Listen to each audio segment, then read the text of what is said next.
Kita akan mulai dari ayat yang ke-69.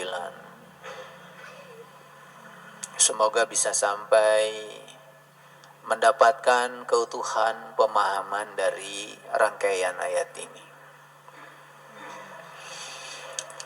Ayat ini dibuka dengan satu pernyataan yang sangat luar biasa.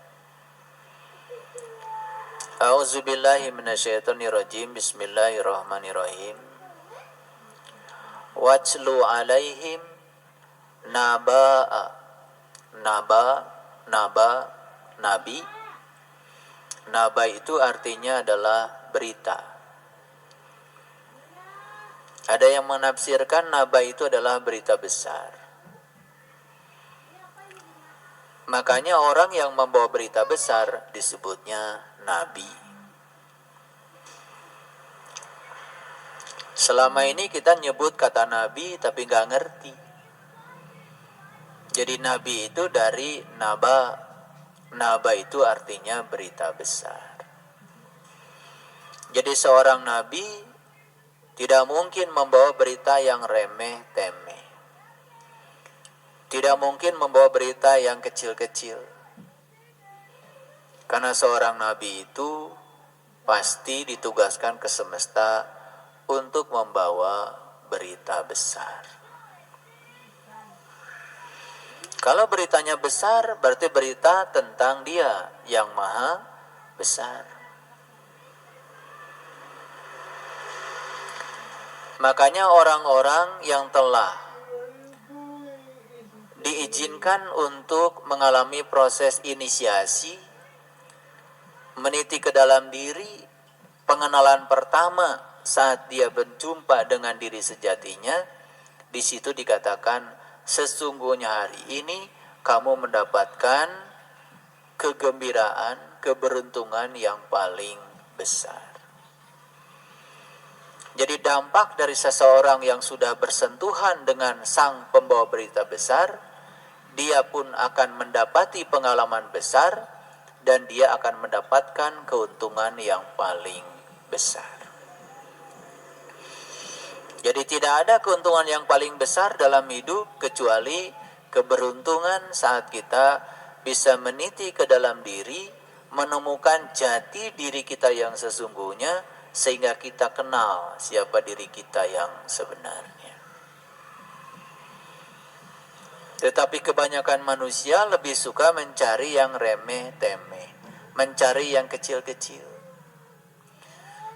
Hanya mencari peritilan-peritilan saja. Padahal kalau kita sudah ketemu yang besar, otomatis yang besar itu memiliki kemampuan untuk membebaskan semua hal yang kecil-kecil. Makanya kata-katanya sangat luar biasa. Watlu alaihim naba'a Ibrahim. Sampaikanlah kepada mereka berita besar tentang Ibrahim. Apa sih berita yang paling besar tentang Ibrahim? Ada apa dengan Ibrahim? Kok Ibrahim ini diulang-ulang di dalam Al-Quran? Dan begitu kita menyebut kata Ibrahim, yang terpikir oleh kebanyakan manusia adalah sesosok manusia di masa lalu. Padahal bagi saya Ibrahim itu bisa terjadi di setiap zaman, di setiap ruang dan waktu. Ibrahim ini terkenal dengan sebutan Abul Anbiya, bapaknya para nabi. Berarti Ibrahim ini adalah sosok manusia yang bisa membawa berita besar, dan berita besar yang dia sampaikan itu ditularkan kepada bawahannya, pengikutnya, sehingga pengikutnya pun mendapatkan berita besar. Jadi siapa Ibrahim secara hakikat? Ibrahim secara hakikat sesungguhnya adalah orang yang bisa menyampaikan berita besar, sehingga banyak lagi di bawahnya orang-orang yang mengikuti berita besar itu, sehingga menjadi Ibrahim. Apa kita tidak tertarik untuk menjadi Ibrahim? Dan syarat utama menjadi Ibrahim adalah kita harus mendapati dulu naba'a, berita besar itu. Dan ketika berita besar itu sudah datang kepada kita, tentu saja yang namanya berita itu tidak cukup untuk diri kita. Tugas kita adalah memberitakan kembali berita ini kepada yang lain, agar yang lain pun mendapatkan berita ini.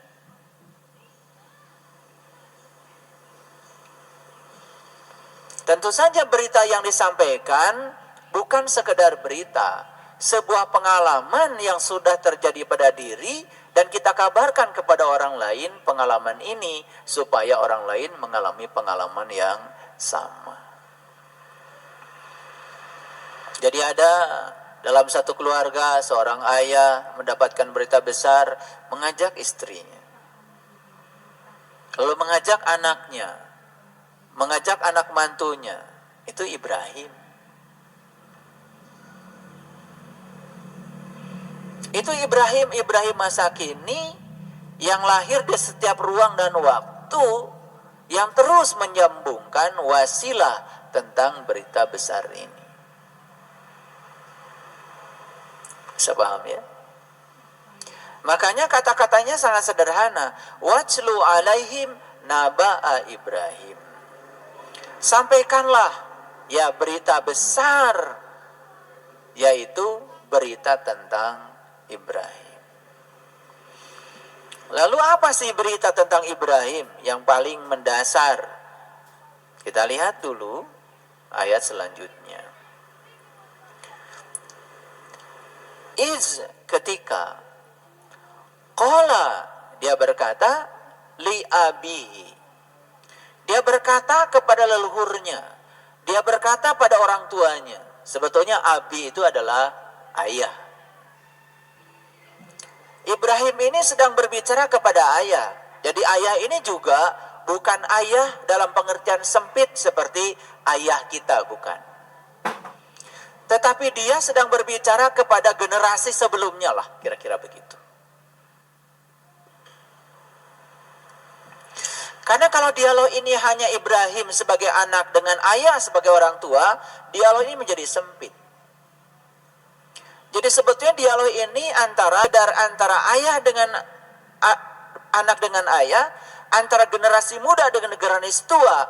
Tetapi generasi muda yang sudah mencapai pencerahan dengan kaumnya yang sudah tua-tua. Kira-kira begitu gambarannya. Apa sih beritanya? Ma ta'buduna. Apa sih selama ini yang kamu sembah? Jadi dimulai dengan sebuah pertanyaan, apa sih selama ini yang kamu sembah? Ini pertanyaan dari generasi yang sudah mencapai pencerahan kepada mereka yang terlahir lebih dulu tetapi masih dalam kegelapan, kira-kira begitu. Jadi ayah beserta konco-konconya lah, kira-kira begitu. Pertanyaannya, ma ta'buduna.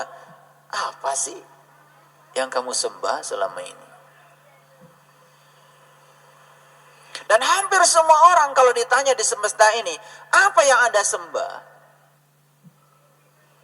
Dia akan menyebut kata Tuhan dalam versi kotaknya masing-masing. Yang agama A akan menyebut Tuhan dengan sebutan sesuai dengan A. Yang agamanya B akan menyebut Tuhan sesuainya agama B. Bahkan ada yang memahami seakan-akan itu Tuhan itu hanya milik kotaknya sendiri. Padahal Tuhan itu cuma satu. Tuhan yang meliputi semesta raya. Tuhan yang meliputi semua makhluk. Tuhannya setiap manusia. Makanya di penghujung Quran surat An-Nas, di penghujung Quran yaitu surat An-Nas, itu ada pernyataan yang sangat indah, sangat universal. Qul a'udzu birabbin nas. Yang ada itu adalah Rabbin nas, Tuhannya manusia. Sadarlah mereka yang selama ini mengkotak-kotakan diri, seakan-akan setiap kotak ada Tuhannya sendiri. Wah, bentrok dong. Tuhan kotak ini dengan Tuhan kotak lain. Bahkan seakan-akan Tuhan di kotak ini menyuruh menyerang Tuhan di kotak yang lain. Banyak dong kalau begitu Tuhan. Karena kita terjebak oleh sebutan yang berbeda, seakan-akan kita punya pemahaman bahwa Tuhan itu setiap kotak berbeda. Padahal Tuhan itu satu adanya. Dan setiap manusia diliputi oleh Tuhan yang satu itu. Tetapi Tuhan yang satu membebaskan setiap manusia untuk menyebut dengan sebutan yang berbeda. Karena memang beliau sendiri kan tidak bernama awalnya. Menjadi bernama kan karena disebut saja oleh sang manusia itu yang ingin menyebut nama Tuhannya. Bahkan pada ujung yang lebih dasar lagi, orang yang sadar sudah tidak terjebak lagi oleh yang namanya sebutan. Yang paling penting adalah sudah tahu yang disebut. Nah, selama ini ketika kita menyebut sebutan, itu disebut mengingat. Padahal itu sebetulnya baru menyebut. Jadi mengingat itu bukan menyebut. Mengingat itu adalah mengingat. Dan syarat sahnya ingat harus tahu yang diingat. Itu aja. Dan supaya sah ingatan kita kepada Tuhan, maka kita harus kenal pada Tuhan kita. Itulah yang dikatakan para nabi, para rasul, awalnya beragama adalah mengenal Tuhan. Jadi kalau orang mengawali proses beragama dari mengenal Tuhan, maka proses beragamanya itu pasti ya lebih fokus daripada orang yang mengawali agama dengan ritual tanpa mengenal Tuhan. Makanya kata-kata Syekh Abdul Qadir Jailani sangat luar biasa. Agama akan kehilangan eksistensinya apabila penganut agama itu setiap saat sibuk mengamalkan sesuatu yang dia tidak tahu. Dan ternyata banyak sekali contohnya. Banyak yang sibuk dari sejak kecil bahkan melakukan ritual agama. Begitu sudah tua, akumulasinya kelihatan. Malah di proses menuanya itu tidak menemukan kebijaksanaan, tidak menemukan kecerdasan, malah justru tua-tua keladi, makin tua, makin jadi, bertambah umur, tambah kencang marahnya, bertambah umur, tambah kencang kekerasan omongannya, bertambah umur, bertambah ketidakbijaksanaannya. Banyak yang kayak gitu. Tuh. Ada yang bicara sama saya, orang tua saya itu perasaan dari kecil baca Qur'annya rajin. Saya tanya, baca Qur'an yang mana? Itu baca Qur'an yang tulisan, yang bahasa Arab. Itu tidak akan pernah bisa mengubah kebijaksanaan seseorang. Toh yang dibaca pun dia tidak mengerti. Orang tua saya rajin melaksanakan ritual ibadah, bahkan tahajudnya rajin.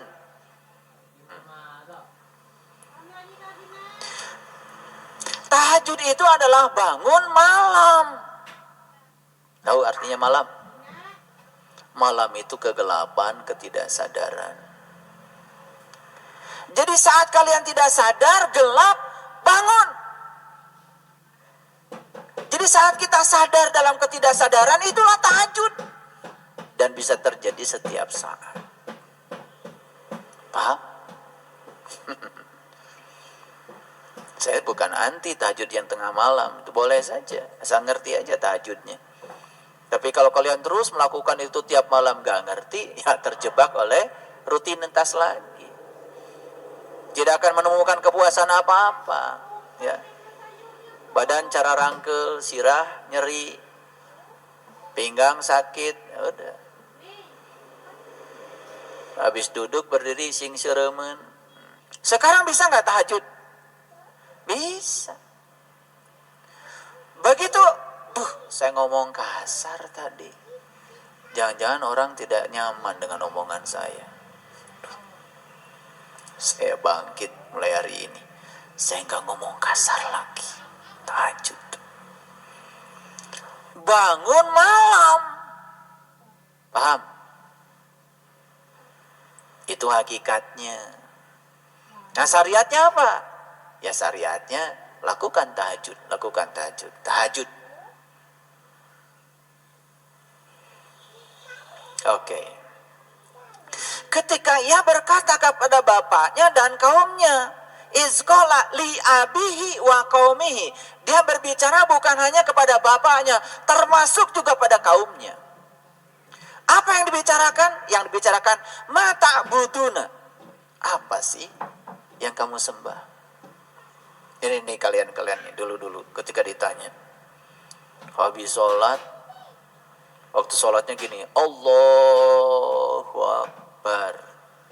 Mulai jalan-jalan ke pasar,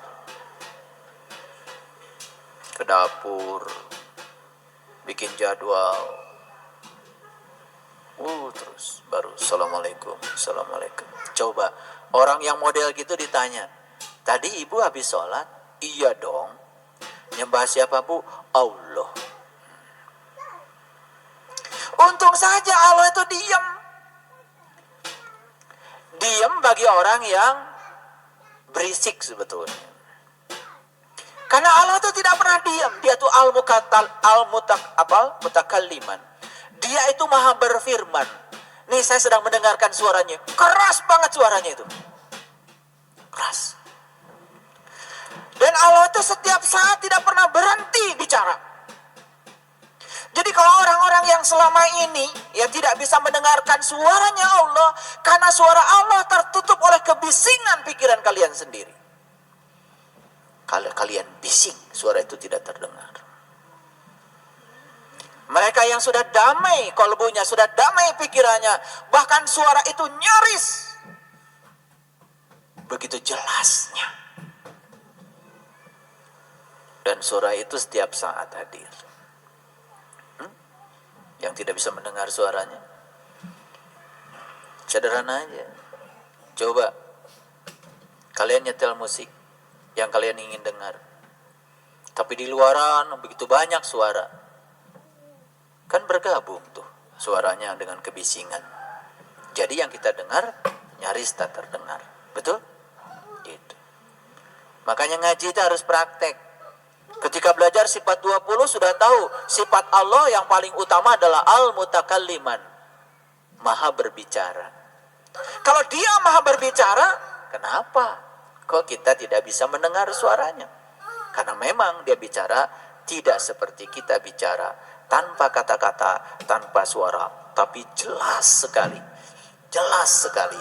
Tahu-tahu kita bisa menangkap dengan pemahaman kita kalau Allah sudah bicara. Betul? Gitu. Mau liburan gratis keliling Indonesia? Beli aqua yang banyak. Kirim stok aqua ke sini ya.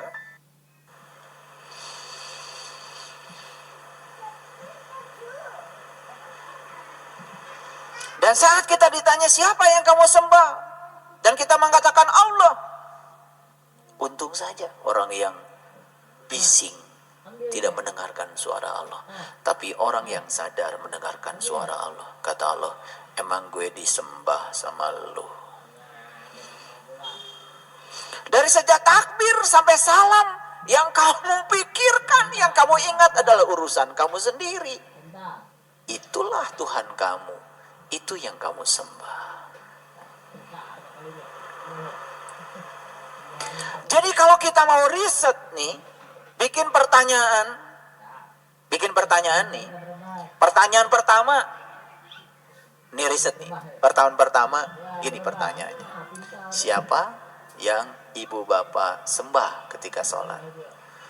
1000% jawabannya pasti Tuhan. Betul? Nah, bikin pertanyaan kedua, lebih cerdas lagi. Ini pertanyaan riset. Pertanyaannya, selama ibu bapak sholat, apa yang ibu bapak ingat? Tulis. Atau kasih pilihan.